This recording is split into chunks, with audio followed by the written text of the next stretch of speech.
श्रीमद कुंज विहारणे नमः। श्री स्वामी हरिदास विजय तीर्थराम। महर्षि वशिष्ठ के श्राप से 8 वसुओं को मनुष्यलोक में जन्म लेना था। श्री गंगा जी ने उनकी माता होना स्वीकार किया और ये गंगा जी महाराज शांतनु की पत्नी हुई। 7 वसुओं को जन्म लेते ही उन्होंने गंगा में डालकर उनके लोक को भेज दिया, पर 8वें वसुदेव को शांतनु जी ने रख लिया और इसी बालक का नाम देवव्रत हुआ।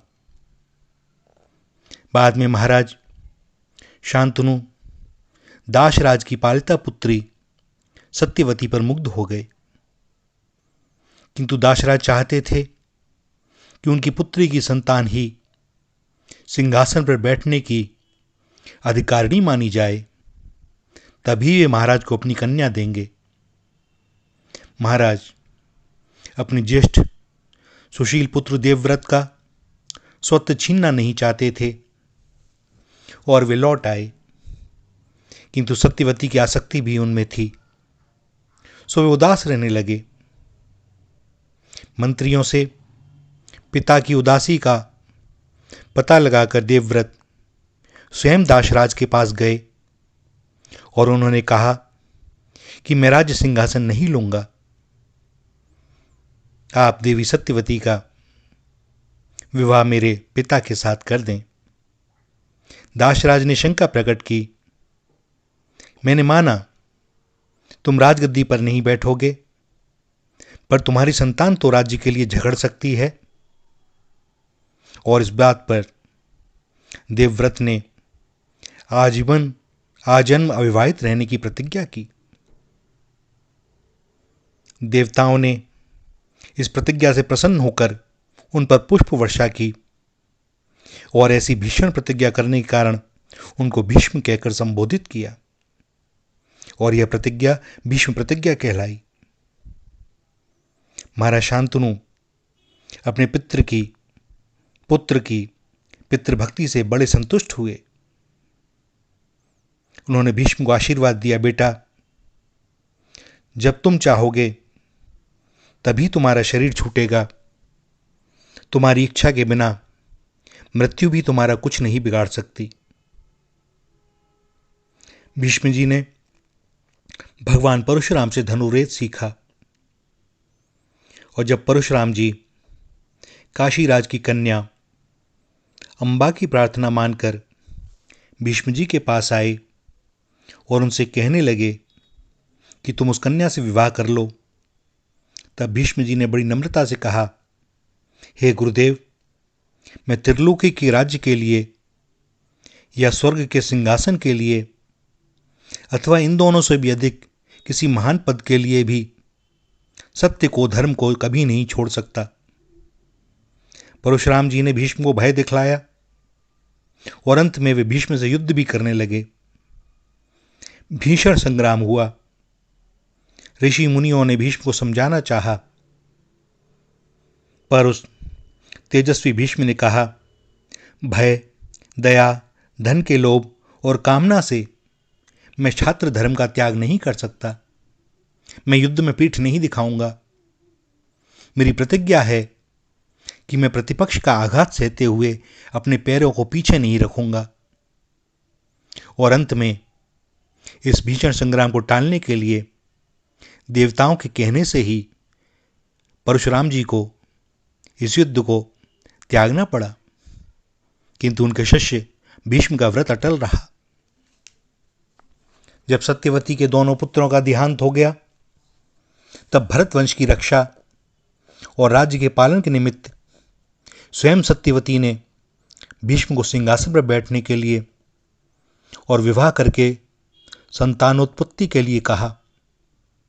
भीष्म ने माता से कहा, पंचभूत चाहे अपना गुण छोड़ दें, सूर्य चाहे तेजोहीन हो जाएं, चंद्रमा चाहे शीतल ना रहें, इंद्र में से बल और धर्मराज में से धर्म चाहे चला जाए, पर त्रिलोकी के राज्य के लिए भी मैं अपनी प्रतिज्ञा नहीं छोड़ सकता। इसलिए हे माता, इस विषय में तुम मुझसे कुछ मत कहो। युधिष्ठिर के राजसूय यज्ञ में भीष्म जी ने पहले ही कहा कि तेज, बल, पराक्रम तथा सभी गुणों में श्री कृष्ण ही सर्वश्रेष्ठ हैं और वे ही अग्र पूजा के अधिकारी हैं। और जब इस बात से ईर्ष्या के कारण शिशुपाल और उनके समर्थक भीष्म की भर्त्सना करने लगे, तब उन्होंने खुलकर घोषणा करते हुए कहा कि हम जानते हैं कि श्री कृष्ण ही समस्त लोकों की उत्पत्ति और विनाश के मूल कारण हैं। इन्हीं के द्वारा यह चराचर विश्व रचा गया है। ये ही अव्यक्त प्रकृति हैं, ये ही कर्ता ईश्वर हैं, ये ही समस्त भूतों से परे सनातन ब्रह्म हैं, ये ही सबसे बड़े और सबके पूज्य हैं और समस्त सद्गुण श्री कृष्ण में ही प्रतिष्ठित हैं। आश्रयदाता की सहायता करना धर्म है, इसलिए भीष्म जी ने महाभारत के युद्ध में दुर्योधन का पक्ष लिया, किंतु वे दुर्योधन को उसके न्यायों के लिए सदा धिक्कारते रहते थे। युद्ध में भी वे दुर्योधन को समझाते रहते थे। अवश्य ही वे पूरी शक्ति से दुर्योधन के पक्ष में लड़ रहे थे, पर हृदय से धर्म पर स्थित पांडवों की विजय ही उन्हें अभीष्ट थी। सो उन्होंने स्वयं अपनी मृत्यु का उपाय बतलाया और युधिष्ठिर को अपने वध के लिए आज्ञा दी।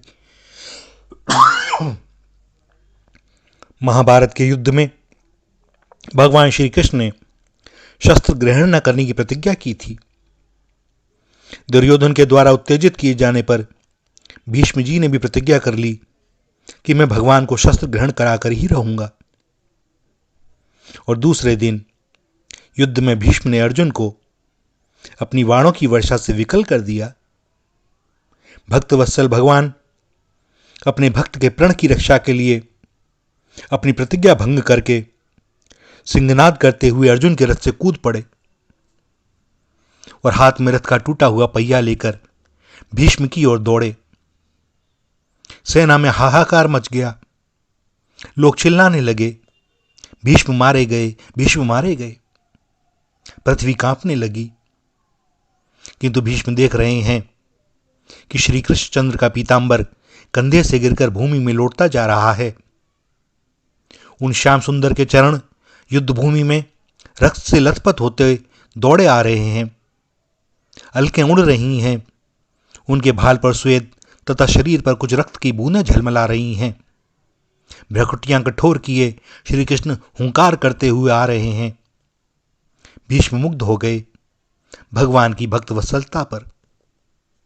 वे उनका स्वागत करते हुए बोले, पुंडरीकाक्ष, देवादिदेव, आओ आओ, तुमको मेरा नमस्कार। हे पुरुषोत्तम, आज इस युद्ध भूमि में आप मेरा वध करो। हे परमात्मन श्री कृष्ण, गोविंद, आपके हाथ से मरने पर अवश्य ही मेरा कल्याण होगा। आज मैं त्रिलोकी में सम्मानित हूं।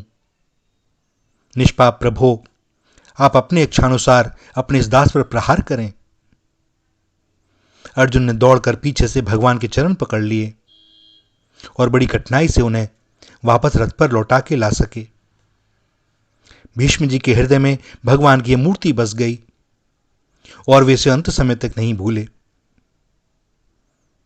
सूरदास जी ने भीष्म के इस मनोभाव का बड़ा सुंदर चित्रण किया है, मानो वह भी उस समय वहां उपस्थित होकर यह देख रहे थे। वापट पीत की पहरान, वापट पीत की फहरान, कर धरी चक्र चरण की धावनी, नहीं बिसरती वह बान। रथते उतर अवनि आतुर हुए, कच रज की लपटान। मानो सिंह सैलते निक्स्यो, महामत्त गज्जान। जिन गोपाल मेरो प्रण राख्यो, मेटी बेद की कान। सोई सूर सुहाय सहाय हमारे, निकट भये हैं आन।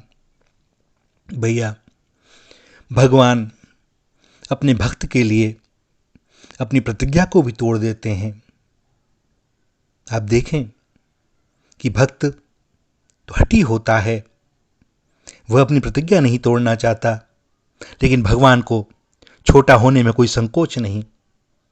कोई भले ही कहे कि अपनी प्रतिज्ञा पर भी कायम नहीं रहते, भैया वो प्रेम के लिए है। वो अपने भक्त के लिए कुछ भी कर सकते हैं। उनका भक्त जो चाहे वह होगा। अर्जुन को बचाना है सो उसकी रक्षा करते हैं, और भीष्म का प्रण है कि शस्त्र ग्रहण करवाना है तो उनकी भी प्रतिज्ञा रखते हैं। और ऐसा उन एक मधुसूदन के सिवा और कौन। भीष्म जी ने अपने को रणशैया देने की विधि स्वयं बतलाई, और जब शिखंडी को आगे करके अर्जुन उन पर बाण चलाने लगे, तब भी उन्होंने शिखंडी पर कोई आघात नहीं किया। पितामह भीष्म का रोम रोम बाणों से बिंध गया। रथ से जब वे गिरे तो उनका शरीर भूमि पर नहीं गिरा, वरन बाणों के ऊपर उठा ही रह गया। केवल उनका मस्तक लटक रहा था। सो पितामह ने अर्जुन से कहा, वत्स, मेरे योग्य तकिया दो। और अर्जुन ने 3 बाण उनके मस्तक में मारकर उनके मस्तक को ऊपर उठा दिया। दुर्योधन के भेजे चिकित्सक जब वहां आए तब पितामह ने उन्हें वापस लौटा दिया। महायुद्ध समाप्त होने पर जब युधिष्ठिर का राज्याभिषेक हो गया, वे रात्रि में एक दिन भगवान कृष्ण के पास गए। युधिष्ठिर ने भगवान को प्रणाम करके कुशल पूछी, पर उन्हें कोई उत्तर नहीं मिला। उन्होंने देखा श्री कृष्णचंद्र ध्यानस्थ हैं, उनका रोम रोम पुलकायमान हो रहा है। युधिष्ठिर ने पूछा, प्रभो, आप किसका ध्यान कर रहे हैं? भगवान ने कहा, शरशैया पर पड़े हुए पुरुष श्रेष्ठ भीष्म मेरा ध्यान कर रहे हैं। उन्होंने मेरा स्मरण किया था, अतः मैं भी उनका ध्यान करने लगा। मैं उनके पास चला गया था। भगवान ने फिर कहा, युधिष्ठिर, वेद एवं धर्म के सर्वश्रेष्ठ ज्ञाता नैष्ठिक ब्रह्मचारी पितामह भीष्म के न रहने पर जगत के ज्ञान का सूर्य अस्त हो जाएगा। अतः वहां चलकर तुमको उनसे उपदेश लेने चाहिए। युधिष्ठिर भगवान श्री कृष्ण को लेकर भाइयों के साथ जहां भीष्म जी शरशैया पर पड़े थे वहां पहुंचे। बड़े बड़े ब्रह्मवेत्ता ऋषि मुनि वहां पहले से उपस्थित थे। भगवान ने पितामह से कहा, आप युधिष्ठिर को उपदेश करें। भीष्म जी ने कहा, मेरे शरीर में बाणों की अत्यधिक पीड़ा है, इससे मेरा मन स्थिर नहीं है, और मैं आप जैसे जगत गुरु के सामने उपदेश करूं ऐसा मेरा साहस भी नहीं है। भगवान ने स्नेहपूर्ण वाणी में कहा, पितामह, आपके शरीर का क्लेश, मूर्छा, दाह, ग्लानि, क्षुधा, पिपासा, मोह आदि सभी अभी नष्ट हो जाएं, और आपके अंतःकरण में सब प्रकार के ज्ञान का स्फुरण हो। आप जिस विद्या का चिंतन करेंगे वह आपके चित्त में प्रत्यक्ष हो जाएगी। भगवान ने बताया, मैं स्वयं उपदेश न करके आपसे इसलिए उपदेश करने को कहता हूं जिससे मेरे भक्त की कीर्ति का विस्तार हो। भगवान की कृपा से पितामह की सारी पीड़ा दूर हो गई। उनका चित्त स्थिर हो गया। उनके हृदय में भूत, भविष्य, वर्तमान का समस्त ज्ञान प्रकट हो गया, और उन्होंने बड़े प्रेम से, उत्साह से युधिष्ठिर को धर्म के समस्त अंगों का उपदेश किया। अंत में सूर्य के उत्तरायण होने पर 135 वर्ष की अवस्था में माघ शुक्ल अष्टमी को सैकड़ों ब्रह्मवेत्ता ऋषि मुनियों के मध्य शरशैया पर पड़े हुए पितामह ने अपने सम्मुख खड़े पीतांबरधारी भगवान श्री कृष्णचंद्र का दर्शन करते हुए, उनकी स्तुति करते हुए चित्त को उन परम पुरुष में एकाग्र करके अपनी देह का त्याग कर दिया। भैया कैसे कैसे महापुरुष हुए हैं।